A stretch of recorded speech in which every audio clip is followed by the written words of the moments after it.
Morning all. How are you all doing? Right. Bit late this morning again. Always come back late from the gym. Morning Ian, Christian, Monkey, Kennelly, Danny, James. How are we doing? Becky, Gregors, Edward. Happy Thursday. We've actually got news today. Proper news today, look. Unemployment claims, 130. So actually might get some movement. You never know. Afternoon, morning, even, AZ, Yotko, Jow. How you doing? Right. So basically, today's news is 130 unemployment claims. Then we've got Lagarde speaking and Powell. Not expecting Powell to do a lot because obviously he spoke yesterday. Actually, no, he didn't speak yesterday. So he did speak yesterday, but he didn't say anything about anything. Basically, I think where was it? Somewhere back here. It was basically Fed Powell does not comment on monetary policy or economic outlook in the prepared introductory remarks. So basically, he was forecast or scheduled to speak yesterday, but he didn't say anything about monetary policy. So the fact that he's talking again today, he might actually say something. So we might actually get some movement. So we'll see what happens. But that's 7 o'clock tonight. So Lagarde's not going to do a lot of 5:30, I wouldn't imagine. But we need to be aware of it just in case. But so we've got 1:30 this afternoon. So that's an hour before market open. No other overnight news. Looking at the news feed, we didn't have an awful lot last night. There was something from Japan just flew past. I haven't actually looked at that yet. That's just the PPI and CPI figures, which are misses, which is can't really tell, but it should be a slightly negative yen. Fed's rate choice could go either way. Okay. We remain on the negative rate and the YCC framework until sustained. Yeah, it's fine. Okay, so there's nothing particularly exciting there for news. I was just going to see if the yen had a reaction to what Ueda said, but doesn't really seem to be any movement. So no overnight news to report. Nothing exciting at all there. Yesterday I got out of oil. Not all of it, but I got out of half of I got out of about, not quite a half, but about a third of the oil position yesterday. I've taken 2 aggressive drawdown controls on this already. So I've taken 2.5% on aggressive drawdown control and about 4% on that position because I over leveraged on this dramatically. This is partly why you should use the EA, because the EA does lot size calculation for you automatically. I guesstimated it on this because I don't trade oil and I got it really wrong. So this has got potential to really blow my month. And this massive drop that we've had, literally 3 days, we've put in 71 pips, which is 2 ADR in 3 days. Huge drop. We've gone straight through that support bounce, didn't even look back, and we got to that level. We had a tiny little bounce with 1 candle for an hour, and then it cascaded through there, retested it, and collapsed yesterday. So I've no idea where oil is going. We're down. We basically got sub $75 a barrel. We were on our way to 100. We got to $95 a barrel. Yeah. So if you look at where we were on the 28th of September, we've dropped $20 a barrel. That's phenomenal. So the next levels of support we've got coming up, really, it's that level here. Looking on the 4 hour, it's a bit clearer. We've got this level here, which is multiple respected.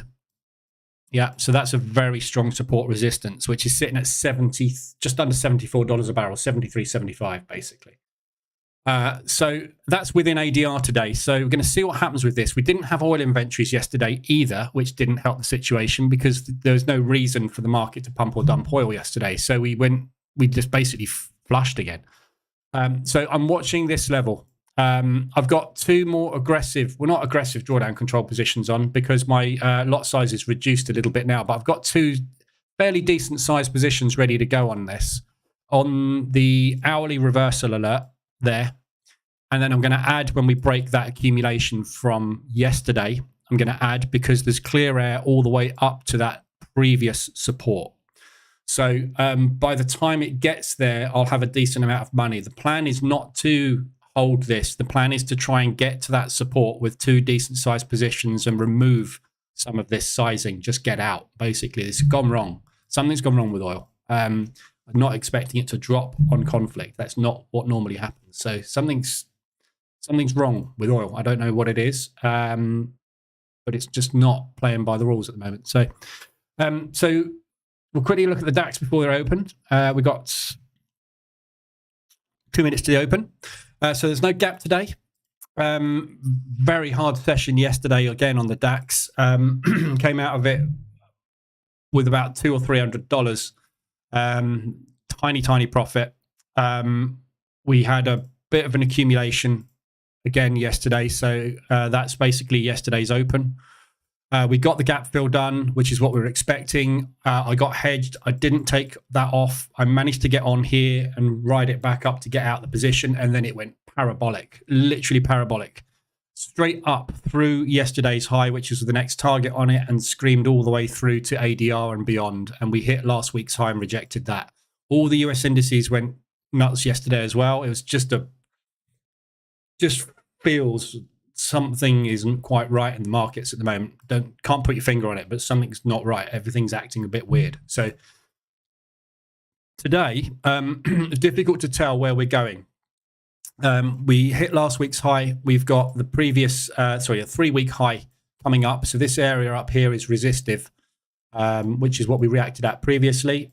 We've reacted at it again yesterday, but this is potentially a double bottom. Market structure shift back to the upside. Yeah. So somebody posted in the Telegram group yesterday. Retracer about this link about the Zweig breadth thrust indicator. Yeah. We'll have a look at that in a sec. But it'd be interesting to do a bit of analysis on that. And it's basically forecasting a rally in the stock indices, which is kind of what we've been wanting and hoping for. But we've just been getting bearish price action, haven't we? So market's rallying at the open. Let's just quickly watch that. We've got 10 seconds to go. So yesterday I did a 1.69% loss. I lost yesterday.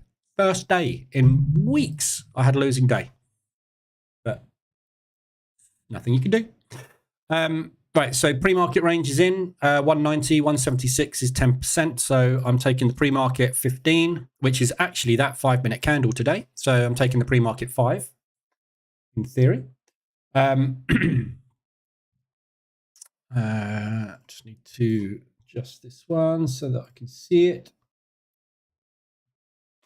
On the other account, got out of it with a 0.64% win yesterday. So one on one account, lost on the other. Trading the same strategy, slightly different exit strategies.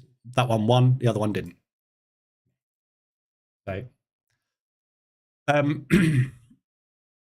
so upside today, your 2-hour target on the pre-market break is within yesterday's high. So that's a really nice target today. If we run up, which I have, I'm long now. If we run up and test yesterday's high, that's a nice easy exit. And then we'll see if we've got the momentum to get through that high. Downside target today, if we break to the downside, obviously that little support resistance area. So this area that we got to on Wednesday, we hit that, which was the bottom of the gap fill. Then we tapped into the top of the gap fill. Then we broke through that area. We retested that area and we bounced out of it. So this is your support resistance zone from yesterday's price action. Failing that, we're coming down to yesterday's low. So market's got no volume this morning, as you can see. We ain't going anywhere, are we? So a bit of a lackluster open again today. So easy target to the upside, easy target to the downside. However, obviously, if it breaks down, it's going to be a hedge now. So that's the decision if we get price action out of that level. Very much the same as yesterday. Very weak open, which took, 30 minutes to get somewhere. And it got literally to just about 2R and then retraced. So today, that's a very similar move, and then hopefully get that retracement. But if you look at the DAX on the higher time frame at the moment, if you look at all the indices on the higher time frame at the moment, we are rallying, and we have been rallying since September last year. So we've had a decent year, but it's pulling back again, and we've come into that previous resistance from the last rally that we had. If you look at the daily chart, oops. So we're coming back up into these highs, and we're rejecting these highs basically. So it's whether or not this is the pullback on a long move, which is what this, what's it called? Zweig breadth thrust indicator is predicting, which we'll have a look at in a sec. But so all the indices are pretty much in the same boat at the moment. We're in big pullbacks, but this is a big rally. So obviously market structure is bearish, and this is the first real break we've had out of this downward movement for a while. So are we looking at potentially now a rally to the upside? That's the question. So we'll see what happens. But typically and historically, we have a Santa rally in December. So we do get that momentum push into December. So that might be on the cards. We'll have to wait and see. But anyway, so far today, this thing is half asleep. So there's no volume today. Nobody's trading. So we'll just have to sit on that and wait, because that's going to be like watching paint dry. So I'll monitor that over here. See where we get to. But yeah, big 5-minute opening candle with no volume. So yeah. So yeah, so this basically indicator that somebody, or this news article basically is talking about a kind of a strategy or an indicator that was developed by a guy, and all it does really is it monitors stock movement. So it's kind of like VIX. It's kind of like a volatility index, if you like. Martin Zweig, and it's basically a little bit like ADR. So ADR monitors the last 10 days average daily range. Yeah. So when you get high volatility in that period, you get ADR hits. Yeah. So multiple sustained ADR hits shows high volume coming through to the market. The market's volatility waking up, which is what the VIX monitors. So this is, in a way, it's fairly similar to the VIX. It uses the moving average of the last 10 days. But what this article is saying is that every time this has happened since World War II, the market has rallied. Yeah. My argument to this is virtually every year, without fail, the market rallies. Yeah. The S&P, on average, over the last, I can't remember how many years it is, 30, 50 years or something, has averaged 8% increase a year. It's manufactured to go up. Yeah. That's the S&P's job. Scroll out onto a daily chart and look at the S&P. Look at year by year by year what it does. Yeah, it goes up because stocks increase in price. So that is what the S&P does. Yeah, you get the odd blip where we have a banking crisis or a housing crisis or something like a pandemic. Yeah, but that's what the S&P does. It's manufactured to go higher. It will always continue to go higher because as inflation increases, the prices of stocks are going to increase. Therefore, the stock indexes are going to increase. It's an investment vehicle. It's manufactured to do this. So that article is saying that every time that this thing has happened, we've had a rally. Yeah, well done. That's what happens. It's not unusual for that to happen. It's the norm. But we've had this period where we've recovered from this unbelievable bull run out of COVID, where we've gone into a bear market. So I don't see a problem with that indicator forecasting a price increase on the stock indexes. In fact, if it didn't happen, I'd be quite shocked. So this movement that we've just had is kind of all that article's really saying is it's triggered things like channel breakouts.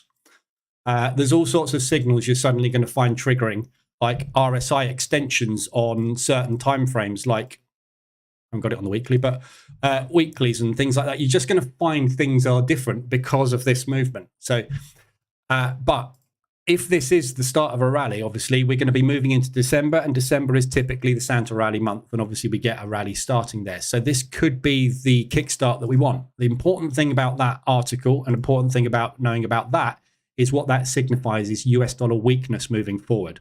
When the stock indices are on a bull rally, this US dollar is on a bear rally. So what we need to be looking at from an FX perspective is US, everything against US dollar and everything US dollar crossed dropping.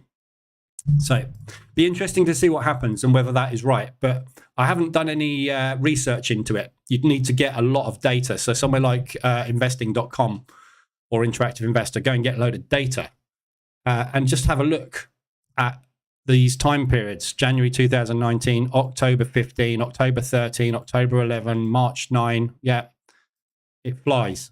So we should be looking for bull moves, but that doesn't affect us intraday. So whether or not something ends as a high or ends as a low has nothing to do with what happens at the open. The open can do that, and the open can do that. Whether or not it closes there or there does not affect what happens in that initial cash balance, that first dump of stocks that you get on all the indices. So yeah, interesting. But when I read it, it was like, well, yeah, that's basically, that is the strategy that Warren Buffett has been using his entire life. He buys the stock indexes. That's it. He invests in the S&P 500. It's the top 500 companies in the world, well, in the US, and they produce positive results. That's why they're the top 500 companies. So you wouldn't expect the S&P that monitors them to drop. So you buy it. You buy every dip. And that's what he does. And that's how he's a billionaire. That's why he's one of the most successful investors in the world. So when an indicator signals that that's going to happen, Warren Buffett goes, yeah, I know. Anyway, so it's interesting because from my point of view, it's more interesting that that would indicate US dollar weakness. I can't see any reason why the US dollar weakness is going to come in. That's the kind of fly in the ointment at the moment for that theory. When you look at the fundamentals, inflation is what drives this. This drives the US dollar strength. That is not coming down. Therefore, that puts pressure on that, which puts pressure on US dollar strength, which puts pressure on weakness in the US stock markets. So I think we're in a totally different situation now to whenever we've had in the past. We've never come out of a bull run like this before. So be interesting to see what happens. But it's always interesting reading people's stances and analysis on things. When you've got something that's proven to happen over and over and over and over again in the past, typically it happens. But it's like any strategy. Yeah, if that thing that's triggered has got a 100% strike rate over 7 instances in the past, yeah, it's just like a trading strategy. You've had 7 good runs, yeah, you're going to get a loser at some point. Yeah? And at the moment, the economists are saying this US dollar is going to have to remain there until the end of next year. The US dollar remains there. It's not going to weaken. If it doesn't weaken, that's not going to allow the stock market to rally, is it? So we'll see. Anyway, interesting. Morning, everybody else. Haven't said morning to. Have you ever tried to run the H1 hedge on gold? No. I've got it. I gave it a go on the back test and the results are not bad. Yeah, give it a go on the back tester, but test it over a long period. Yeah. So if you're going to do a back test with that type of thing on gold, on the hourly chart, it will still take a while because it's quite slow, the EA to test. But test it over different periods. So you need to test it over different ATRs. Yeah. The important thing when you're doing back testing, my God, how many indicators have I got?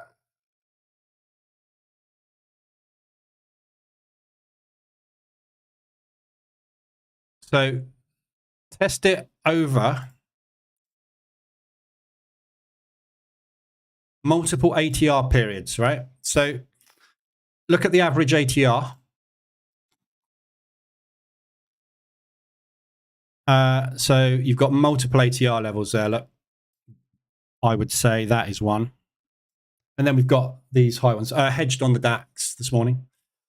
So you want to test it here.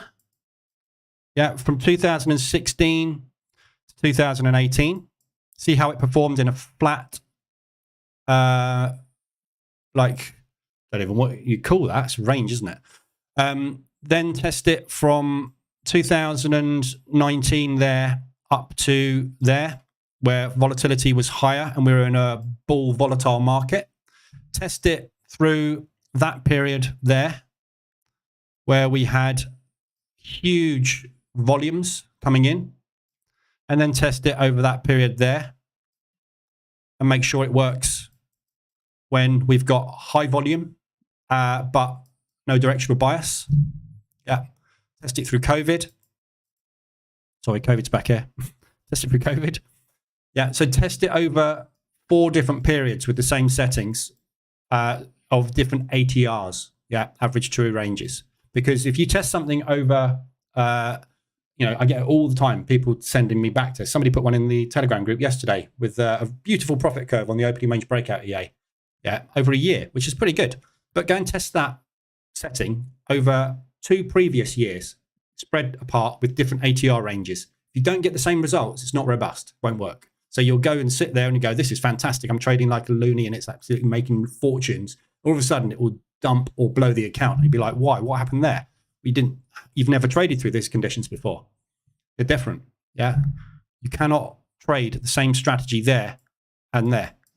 Totally different market conditions. You're not going to get the same result.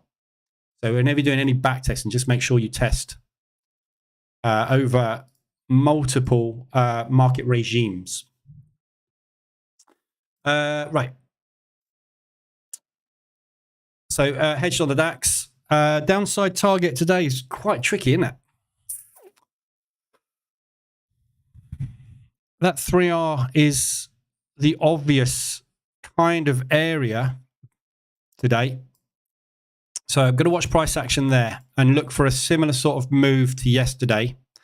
If we're going to go long, we're looking for support to continue this leg up. So double bottom would be an obvious thing to do. Coming to retest yesterday's low, if this is a price discovery failure and we're coming back into range. Yeah. So there's multiple ways you can trade this today.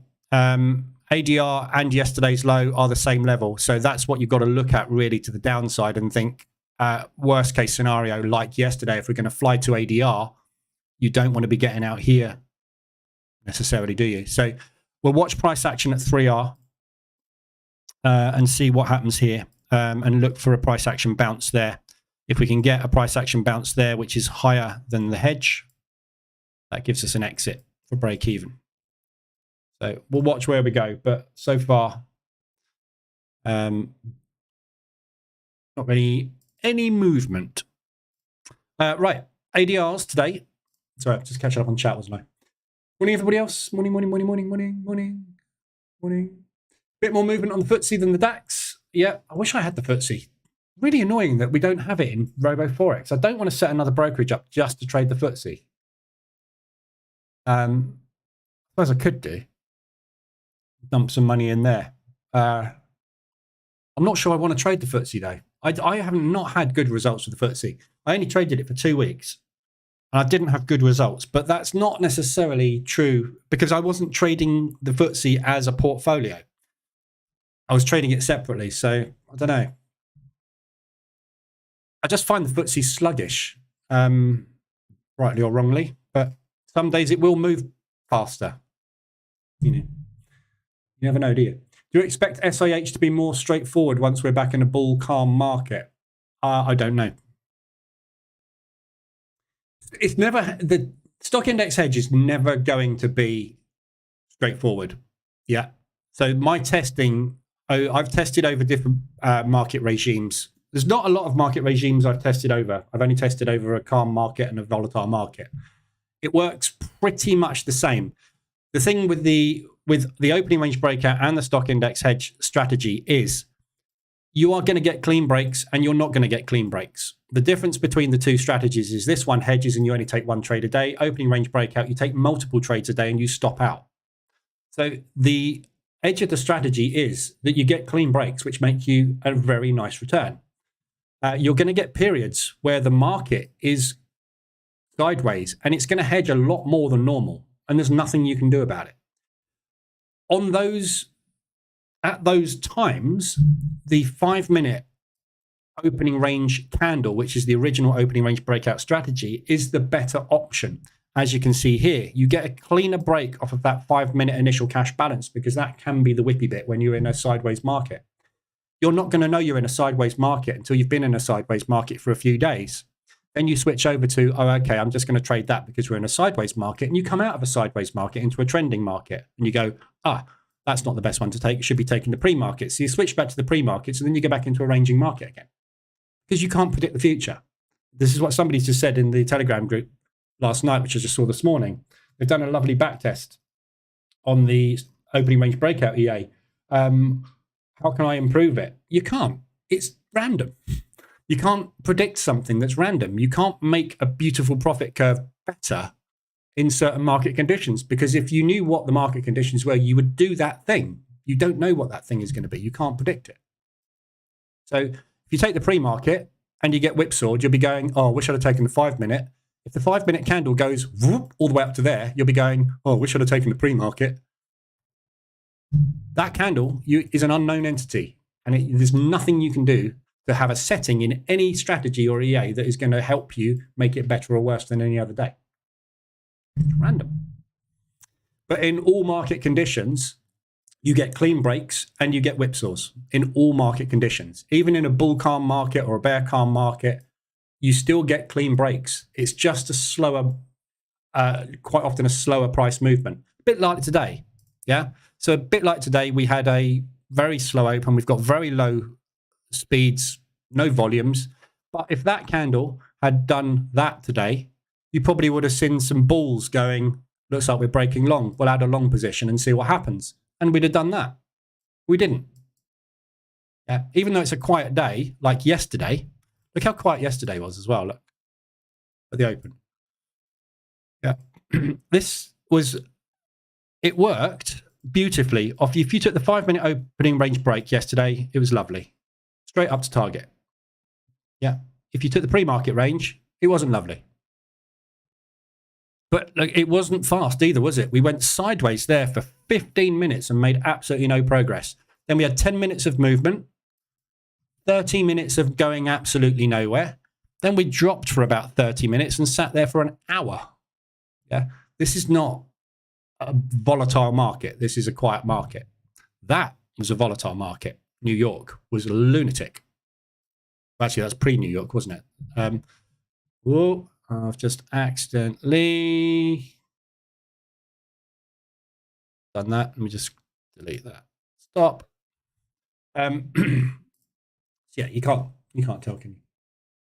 Well, I have tested it over multiple market regimes, and it still works, but you're never going to know what the best thing to do. Well, this is a boring DAX day. Yes. Hedged on the FTSE? Yep, probably. Look at it. It's just not moving, is it? Manually trade the FTSE, so keen to see how you would get on. Yeah. I don't know. It's the same as everything. It will either work or it won't every day.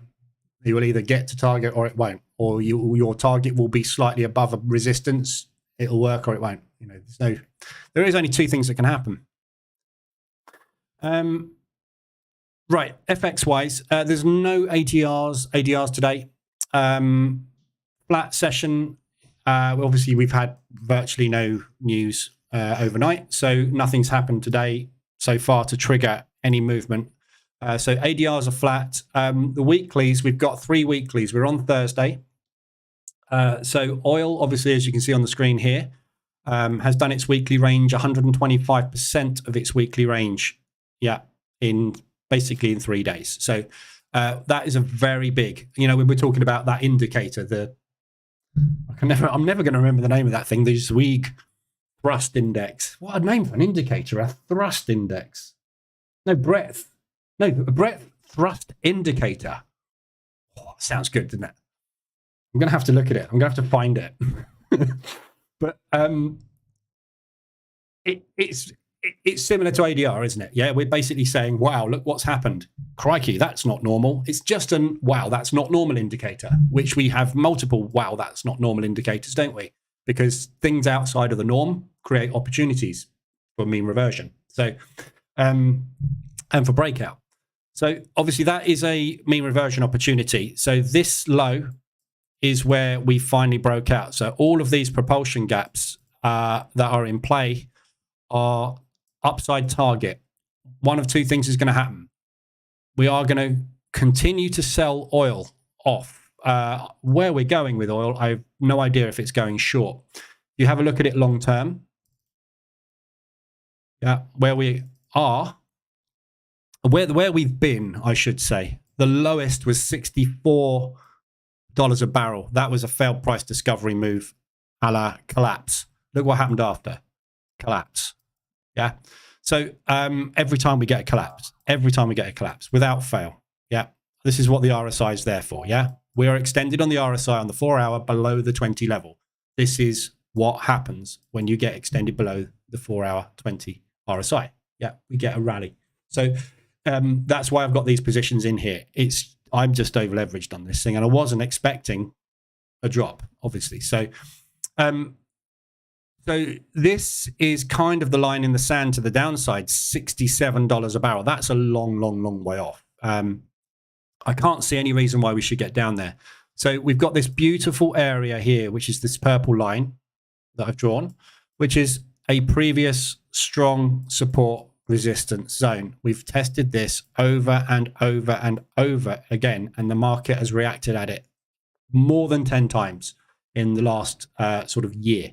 So this is a very, very strong level. We are very close to it. We're very extended, and this is due a profit take at least back up to retest that level. If market structure is going to continue short, yeah, at this rate, we should retest this level. That is a 38 retracement, just over actually.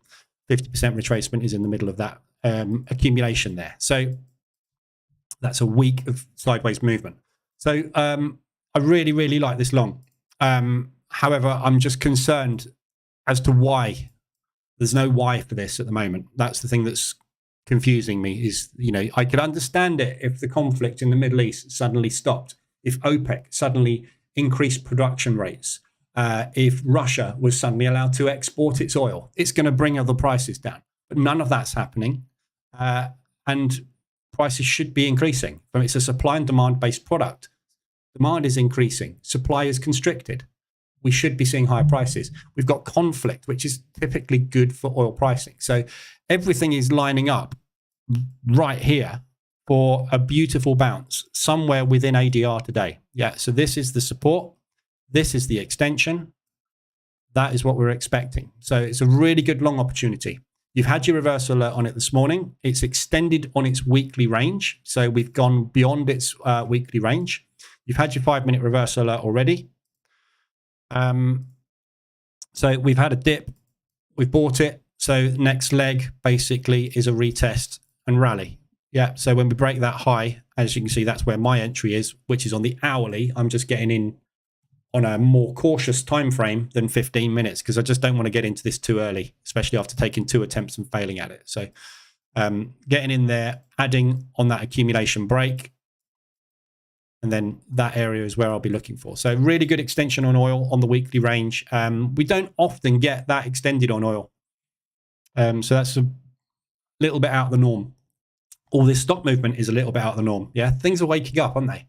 But the market is also very stuck. So Euro odd is also extended on your weekly. So big moves to the upside. That one's starting to reverse today. I've got one sell order. Why have I not got a second on that? Close. So I've got one order on that from Tuesday. Short, looking for a retest of that propulsion gap. We put in a big move on the Euro odd yesterday on a lot of Euro pairs. That propulsion gap is getting retested this morning. So I'll be getting into a second on that one.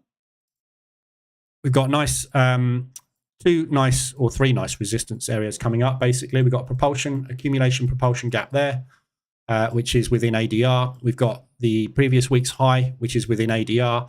And then just outside of ADR at 125, we've got last month's high. So there's 3 areas there within roughly half an ADR that we can find resistance today. So big propulsion flag, propulsion flag, propulsion, pullback. That's what I'm looking for. So I'd like to get another one on that. But if it decides just to continue its bearish market structure, it's a symmetrical triangle break there. But basically, it's in a bear run at the moment, isn't it? So this should be, if that's going to continue, your lower high. And then we'll be looking to put a lower low in. So it could go either way, though. But that's extended on the weekly. And we've got US dollar CAD. So obviously, the US dollar, Canadian dollar is typically will weaken on oil. We know that oil's been very, very weak. So we've had that weakness on oil. US dollar also weakens slightly on oil because it's a big oil export as well. But it also produces a lot of oil that it uses. So it's a much smaller exporter than Canada, which is why the Canadian dollar is more volatile in relation to oil. We've pushed up into that previous resistance and we bounced out of it yesterday. We're having a little bit of a rally today.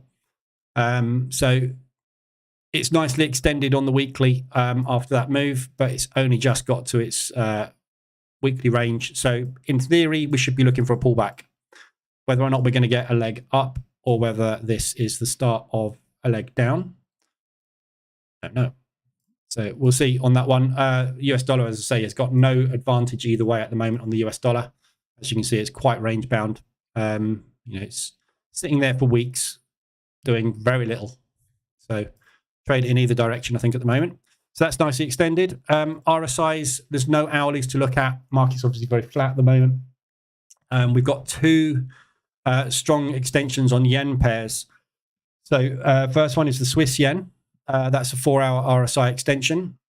So we're back up, just got to that 80 level. Again, nice divergence there, which worked out beautifully. So that, obviously, first RSI extension, we got a tiny flag break and then rally.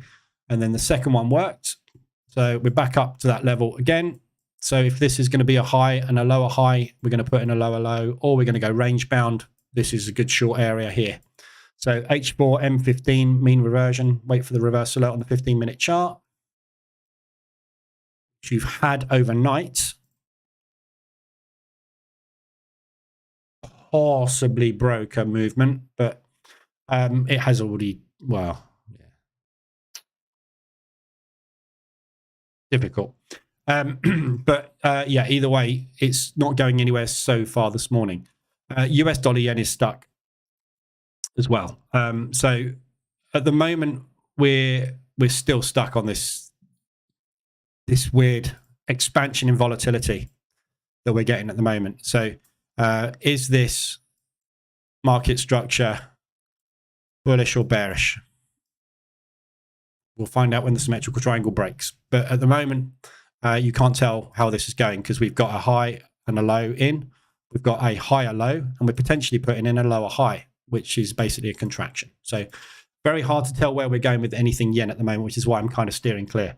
But I'd be much more interested in shorting it. And these are both long extensions. So both of these are good potential short opportunities, especially this one. But as you can see, the RSI has dropped very, very quick and price has gone sideways again. So could be another leg up. But we've got this entire move here. We haven't had a profit take on now, which has gone on for over a week. So we are due a pullback on the move. So looking for potentially a drop and then a leg up. So again, you can take a short on that one. It's extended to the upside. And obviously adding on to this is going to be quite difficult because you're out into the highs. So all of these yens, we're getting to points where it's very difficult because there is no upside to look at previous support resistance levels. It's literally just, you've got to go back. Back to 2008. Just not, it's too old. There's nothing. We are out of the highs. So you're reliant on basically price action just extensions and pullbacks, extensions and pullbacks. So waiting for the profit take moves from the banks, but you never know when they're coming because there's no reason for them to come. So these are all big extensions. Some of these are out the highs. Obviously, the US dollar yen is the one that the Japanese are interested in, and that is the one that's stuck. So it's very hard to say what's going to happen with any yen pair. But if normal market structure is going to ensue, any extensions you get are going to retrace. So they're extended, and we've got the Euro CAD. First entry on that one yesterday. That's an H1 M5 mean reversion entry yesterday. I need to put a target on that.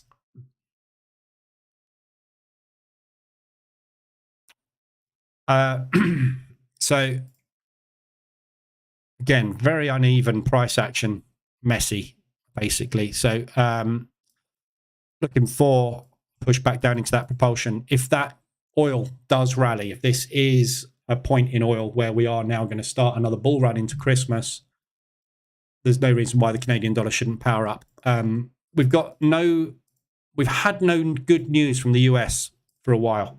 So all the figures last week from the US were bad. Unemployment claims, bad. Unemployment rate, bad. PMIs, bad.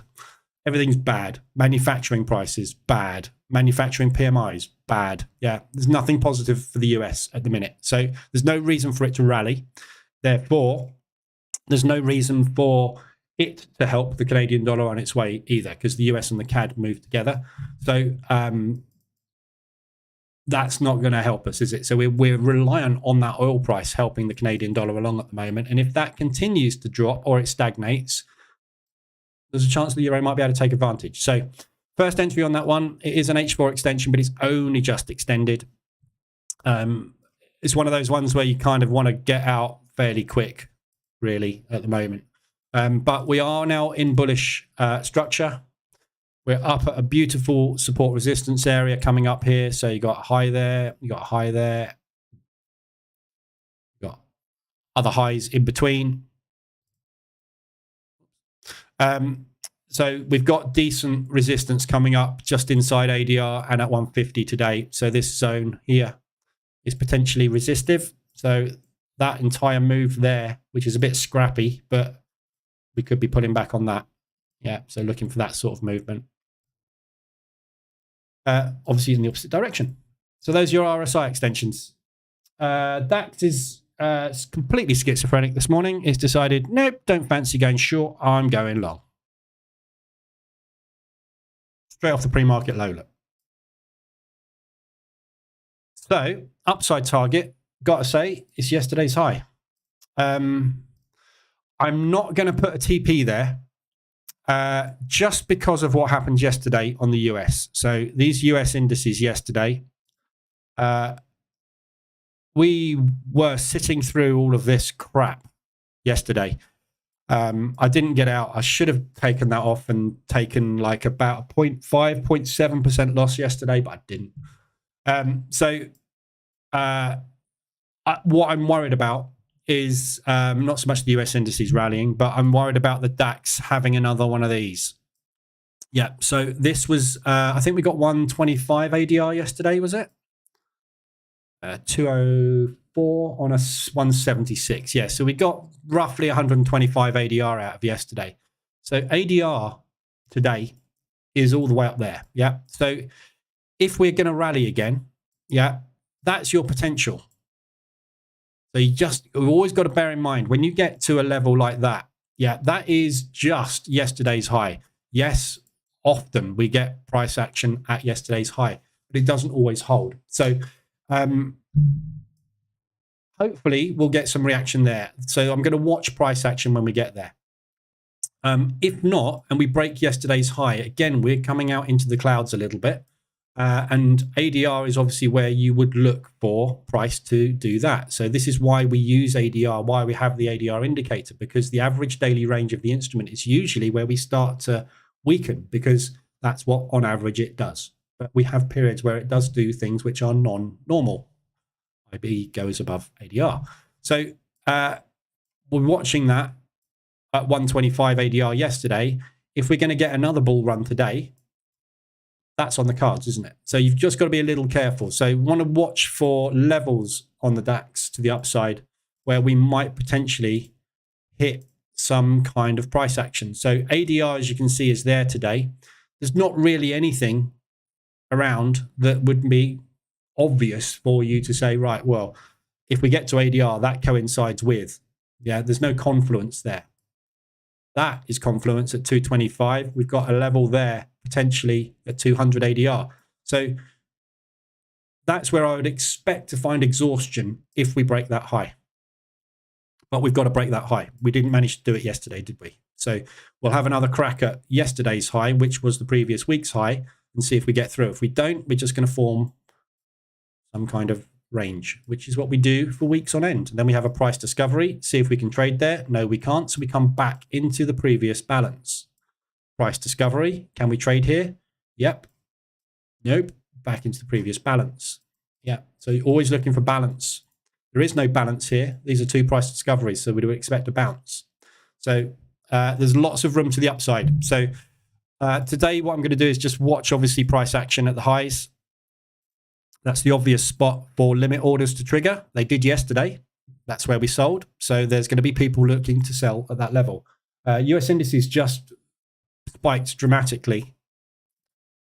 Dramatic. Big rally suddenly going on the US.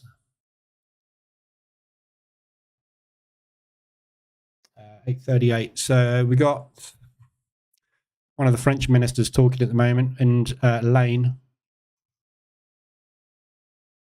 So some kind of rally just gone in for some reason on the US indices. So again, this is what I'm concerned about. We're getting a lot of big spiky movement, big orders going in. So this is why I don't want to put TPs there. If you put a TP there and price just goes straight through it, you're just taking that off, and suddenly you are much further in drawdown than you want to be. For me, it's better to go and see what happens there. If we get a hammer going in, that's good enough for me to start with. We'll then see what happens with price action. If then price action slams through that hammer and starts to push, I can re-hedge it. Yeah. But if I TP, let's move it down. If I TP there, yeah, and we get a push like this where it does that, and then you get a spike straight through it, a candle like this there, all you're doing is you're taking your profit there, and all of a sudden you're another 1R, $960 in my case, in drawdown further than I should be. Yeah. So I'm going to watch and monitor price action rather than just take it off at the highs. But yeah, some volume come through there on all indices. So that's somebody buying a sector. So all the stocks rallied at the same time.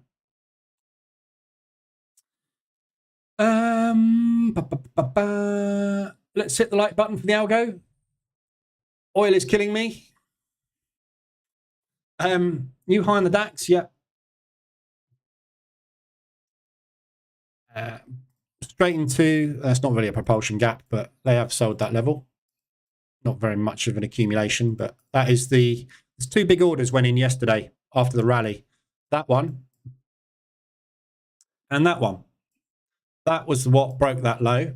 So that we know there was a lot of volume there. So we're having a reaction, but today is a different day. We've got different volume, different market participants. So we'll see where we go, but that's not any movement yet, is it's 1R.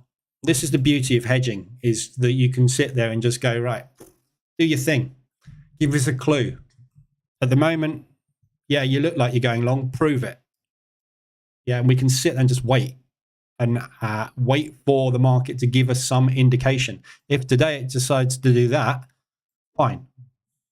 Then I'll take a loss because there's nothing else I can do. But if it gives us a clue, as in, yeah, we're going to rally today, and we get there and we put in a nice bearish engulfing, shooting star, some kind of bearish price action, I can say, yeah, okay, well, let's see if the sellers are going to push back down. All I need is that, and I'm out, and I've lost nothing. And then I can move on to the afternoon and try again. Rather than the traditional opening range breakout strategy, let's go long, stop out. Let's go short. Stop out. Let's go long. You've lost 2% so far this morning, and you're long. That's where you are with the opening range breakout stop loss based strategy. Nothing wrong with it. Works absolutely fine, but depends on your personality. Personally, I hate being stopped out, as you know, which is why I position trade, which is what drives me nuts about it. The days it works and it goes 5R, 6R, 7R, you're like, oh, this is the best thing since sliced bread. And then you get a day where you get stopped out 5 times in a row because all it does is go like that for half an hour. Yeah. And it drives you mental. I'm just not one of those people. Some people are. So that's why there's 2 versions of the strategy. Pick the one that suits you because every trader is different. Hello, did I miss the euro US dollar? No, I didn't look at it. I am not. I am long only. What?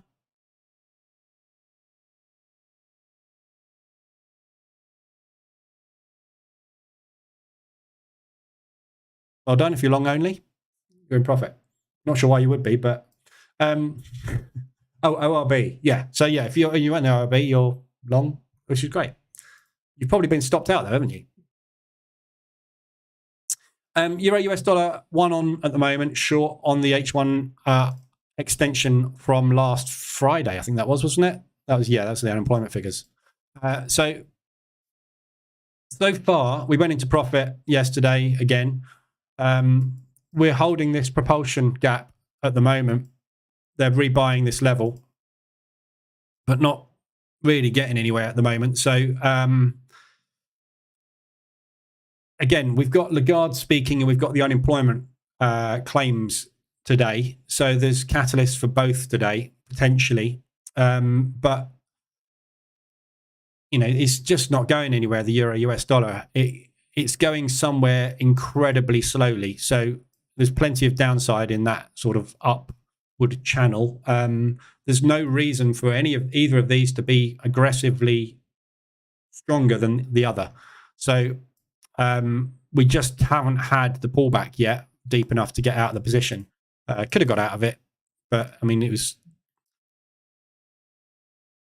18 pips shy, so I could have got out of it with a couple of $100 yesterday. In hindsight, obviously should have done that, but hindsight's a beautiful thing, and if you knew hindsight, you would do exactly what you needed to do, wouldn't you? So I still like these propulsion gaps to the downside. Just might have to wait a little bit longer for them. So at the moment, we're bang in the middle of relative strength on both. So I'd be looking short. That was a better entry, obviously, up there than I got, but my entry was off the back of news. So could have quite easily undone the entire thing straight off that news event, but it didn't. So stuck at the moment, short, just one position. So there you go. So there's your RSIs and ADRs. Watch this today. Symmetrical triangle formation on the lower time frame at the moment. We've got an inside bar.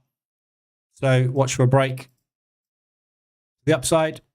Also potentially propulsion gap test and then back up. Looks like it's going long though. So that's your initial target. I'm long only ORB, maybe. Not a problem for me. No. Well done. AZ closed out all Aussie New Zealand, the rascal. Closed out if Aussie New Zealand, the rascal. What?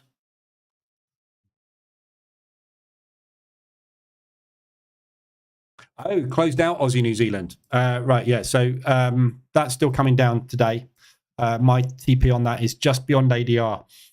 So I've already banked on this one here, which was about $300, I think. Where are we? 2 days ago. Aussie New Zealand.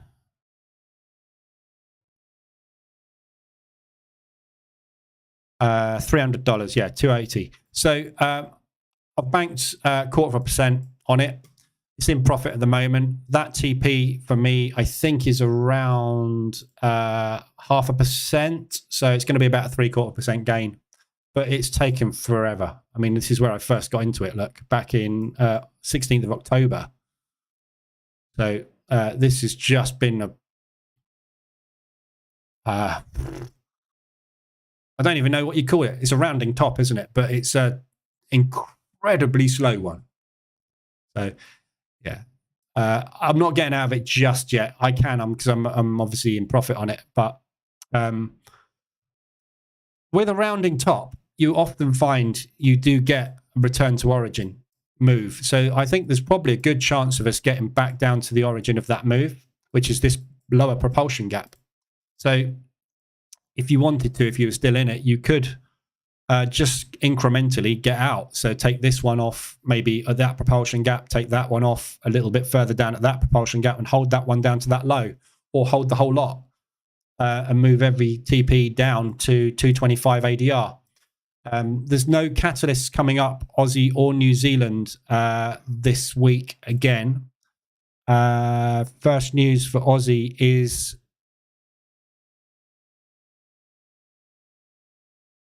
obviously I went back to last week for some reason, didn't I?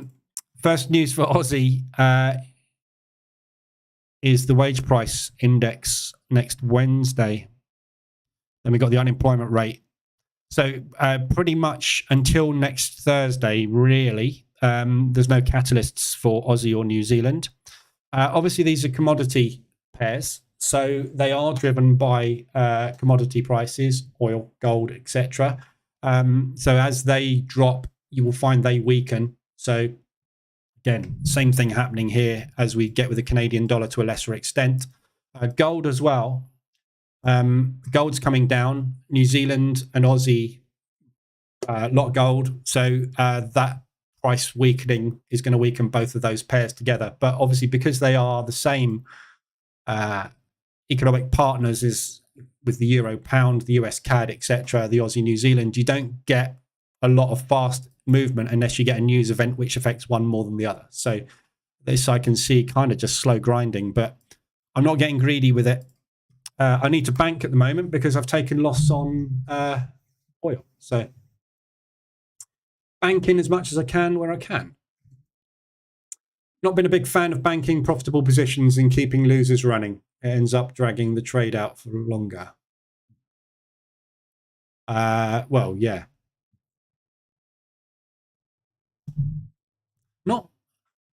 I've not been a big fan of banking profitable positions and keeping losers running. Ends up dragging out the trade longer. That doesn't make sense, does it? Basically, you're saying I'm not a fan of position trading, which is fine. It's not for everybody. But I personally don't like taking losses. I like taking profit. So I like holding on to my losers because they come back into profit eventually, which means I make money. I don't know. Don't quite understand that one. Did you say gold? Yes. I did. I only looked at it because these are commodity pairs and they're linked to gold. So that's the only reason I looked at it. I'm not analysing it. Don't trade it. Just looking at it because it's got an impact. Oh, it's coming down. Yesterday we had a big drop on it as well. So we got plenty of room to the downside on gold as well, back down to this level, down to ADR. So there's room down today as well before we start finding a bit of support. But we are back in this balance accumulation there before we broke up. We've tested this all once already and held it. A bit shy of it there, but we've broken through and retested it. So this, I think, is where we're just going to possibly sit for a little bit. But we've got news this afternoon. So it would be quite nice to get a positive news on the US this afternoon because that will drive gold down, which will bring that Aussie New Zealand down for me. But it's all interlinked. You got no choice. It just does what it does, doesn't it? It's all based on the fundamentals. But so far today, going in the right direction. Franco, can't stay up. I will let the news happen, then work retracements. Good man. Good night. as in opposed to waiting until the whole position comes into profit and closing out the lot. Oh, I see what you mean. Right. Okay. Yeah. It's a personal preference. There's no right or wrong. I kind of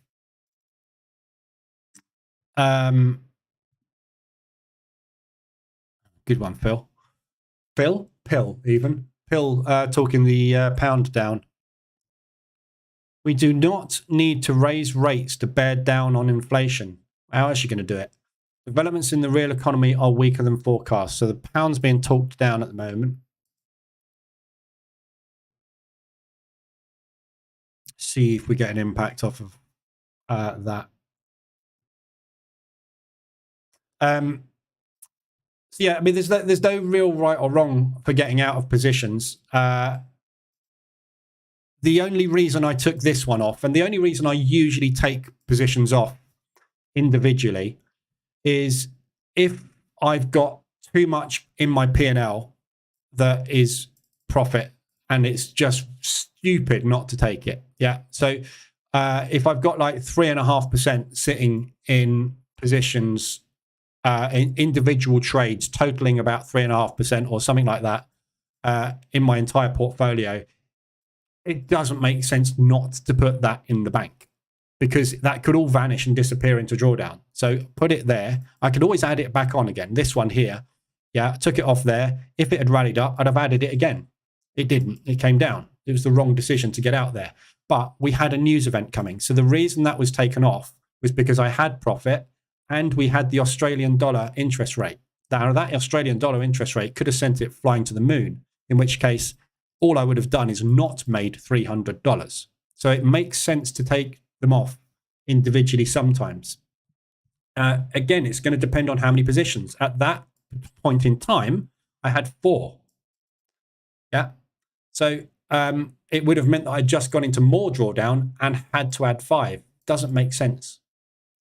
But it does move. As soon as you take profit on one position above price, it moves your average further away from you. So obviously it has a negative effect on the time it takes to get out, but it has a positive effect on your bank balance. There is no easy way. This is the best way. This is just, you can or you can't. It's up to you. But like you said, you'll notice the difference over time when you do it. It puts this further away. So when that trade there was on, my average was here. We're now down here, and I would have been going, whoa.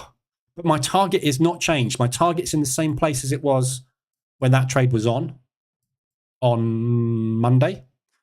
My targets were still the top of that propulsion gap. My targets haven't changed. I'm just making that much less profit on that position because I was unsure of what the Australian dollar was going to react to on that move. Max.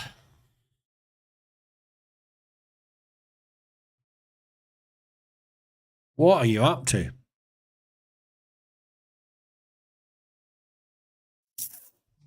So now I'm thinking I'm watching 3R to the downside. It doesn't matter. Either way, it's 3R today, isn't it? 3R to the upside potential, 3R to the downside potential. Just go one way or the other. Make your mind up. We need that meme from yesterday that I made. Where's my John Wick meme from yesterday?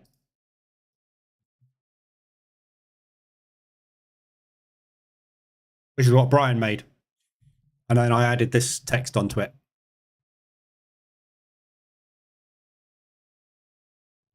Make your mind up. Can't make his mind up at all, can it? Funded in a week. Would you care to tell us what exit strategy you used to win US tech yesterday?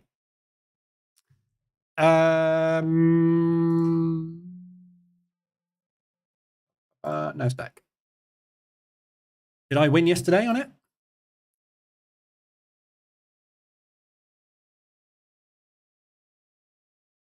Oh, over here.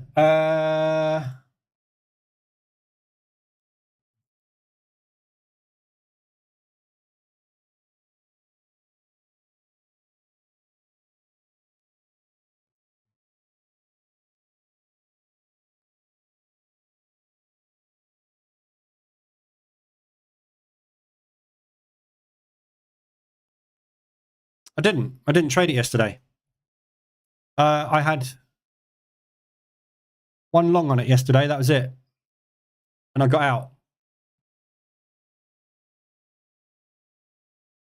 Yeah, wasn't in the NAS yesterday. I was in the DOW yesterday. I did get, I cancelled off the sell stops and I cancelled the buy because that was the previous day. Because I was trading the DOW. It was a mess, wasn't it? So I reduced my risk on it. Didn't get a trade on this account because the ranges were wrong.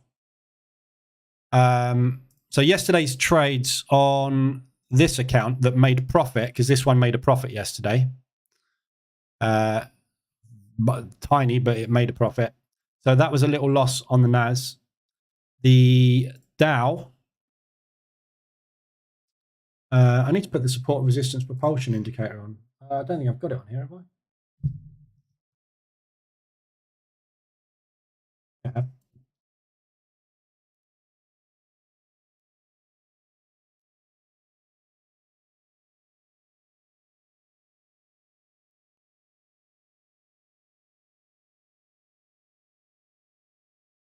I won't put it on the DAX while it's operating. I should be right, actually.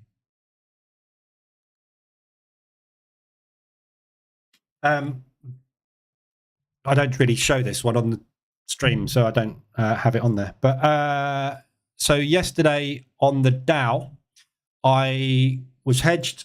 I went long on the 5-minute opening range, got hedged. I exited the long at those lows, yeah. And then I got out there. So this one was a break even. So that distance and that distance gave me virtually break even on the DOW yesterday, yeah.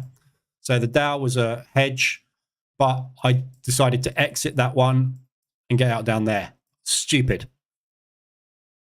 Didn't know that was happening, obviously. If I had, I wouldn't have done that. Because we basically pushed up, immediately reversed, and then we broke down fast. Yeah, so I basically exited that one. On the S&P, didn't trade that.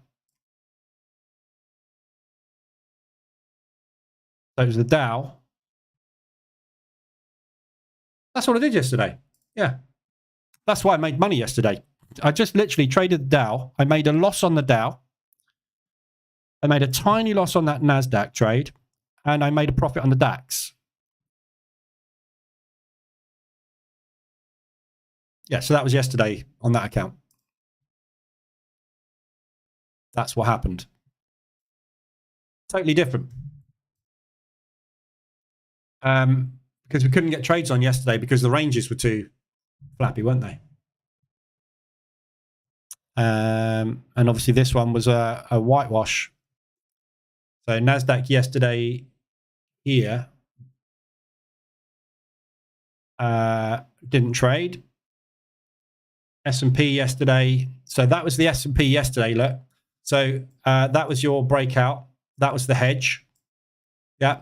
So again, I closed the long with a loss there because we slammed straight through there so fast.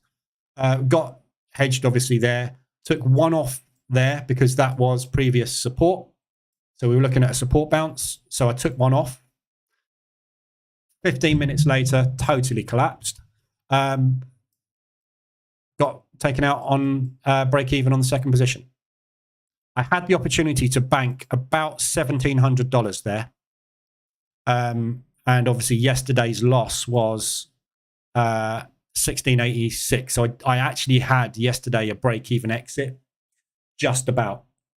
But I wasn't here, unfortunately. So, and I didn't stick a TP there either because I wanted to see if it was going to drop. Because it looked like yesterday we were going to flush. Because don't forget, on all these stock indexes, at the moment, what we were looking at yesterday was a profit take move. We're looking for a pullback on this rally.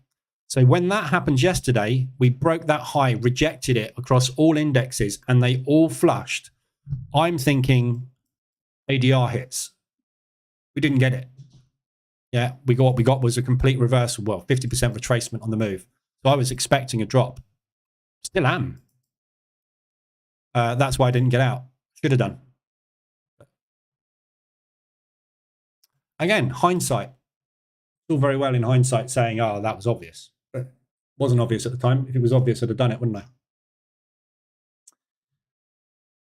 But yeah, there you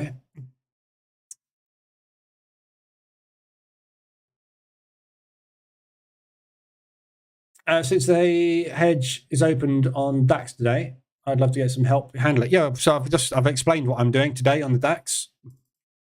So I'll be looking for price action here, and I'll be looking for price action here. So 3R basically, looking for a double top, yesterday's high, looking for a bounce at that previous support, previous resistance, previous resistance. So this is a resistance area. Yeah, hit it again, turn it to support. So I'm expecting limit order triggers at that level because that's where they triggered yesterday. So I'll be looking for price action bounces there and there. If we climb there and fly through it, I'll wait and see if I can get out at ADR. If we fly through that, I'll be looking at yesterday's low, which is ADR for an exit. 5R actually isn't a bad exit because you've only got a little way to go to ADR then. But it's got to move. Nothing you can do. These are lost days. If it doesn't move, it doesn't move. Out of the hedging profit, out of the FTSE hedging profit already. Well done, Robert. FTSE made a far cleaner move to the downside than DAX. Cool. FTSE is good to trade today. They're all different every day. Thanks for subscribing, Ben Lee. Welcome aboard. At the moment, my funded next account. Well, I can't really read that. Doesn't make sense. I'm in a buy on the DAX. Yeah, buy and a sell, hedged. Bearish flag on the US 30. Don't look at the US 30 in the day. Look at that in the New York session. There's no point in looking at the US indices, Globex. They're being driven by the FTSE today. Sorry, not the FTSE. The FTSE and the DAX. Watch the US indices in the afternoon. But yeah, it could be a bear flag. We just had negative news on Apple just come in. Let's watch the NASDAQ.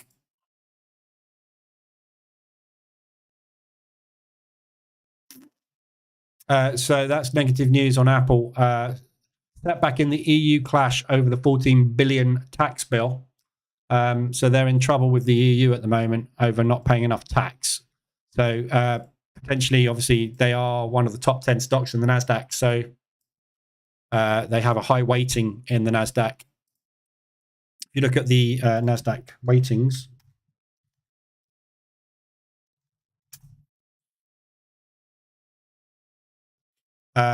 so not all stocks are equal. Yeah. So Apple, although there's 100 stocks in the NASDAQ, Apple are responsible for 10% of all DAX movement. Microsoft are responsible for 10%. Amazon are responsible for 5%. So the top 3 stocks are responsible for 25% of the index movement. Yeah. So when you hear one of these guys has got problems, yeah, there's a potential for it to move the index on its own. Yeah. So you need to, that's why you need to look at the weightings rather than, oh, we've had good earnings on Amgen. Well, Amgen only moves 1% of the market. So if they've had amazing earnings and Intel have had bad earnings, they cancel each other out. Whereas if Amgen have had good earnings and Apple have had bad earnings, NASDAQ's coming down because their weighting is higher. So important. This is why important stocks tend to come up on the news feed because it's potentially got a negative impact on the index, which again will have sector impact. So you will find other sectors in electronics that supply Apple. So you'll have lots of other companies that supply Apple with components. All of their stock prices will drop when Apple's drops, because when Apple's drops, they're not performing, they will look at cost cutting. Cost cutting comes from suppliers. Suppliers that supply that company will lose stock price as well, which is why you get sector purchases, where you get sector drops and sector buys at the same time, which is why we see the US indices and the European indices moving in sync, because they've all got similar stocks. They all share similar stock sectors. So we could see a drop in the DAX today because of that Apple news, which it's impacting now. But anyway, so that's the plan. Sit here. We're coming up for an hour and a half in soon anyway. So we're not going anywhere. We're still literally, that's the open. That's where we are. So there's the open. There's us. We ain't gone anywhere. So you can't do anything with this at the moment. We need to wait and see if we do get some movement. So target, downside, watching for price action there. Upside, watching for price action there. See where we go. Nothing we can do with it today, is there? So, okay, I will leave you there. Anything you need, let me know. I'll be in Telegram. I'll be back this afternoon at 2:20 for the US session. As usual, we'll trade the US stocks, see if we can squeeze something out of this morning. I'll be watching, obviously, the FX and especially oil this morning for an entry. So looking for a pullback on oil. And yeah, see where we go there. But not a lot else moving dramatically this morning. So a lot of sideways. A lot of sideways. Oh, euro pound's coming down. Pound is rallying. Got a little bit of a rally off a pound. That's that news that we had. Pill. So they obviously liked the fact that we're not going to increase our interest rates. Normally it would be the opposite, but if markets were rational, we'd know where they were going. Right, I'll leave it there. Anything you need, let me know. I'll be in Telegram. Otherwise, back this afternoon, 2:20 and 7:50 tomorrow morning for Frankfurt. Have a good day.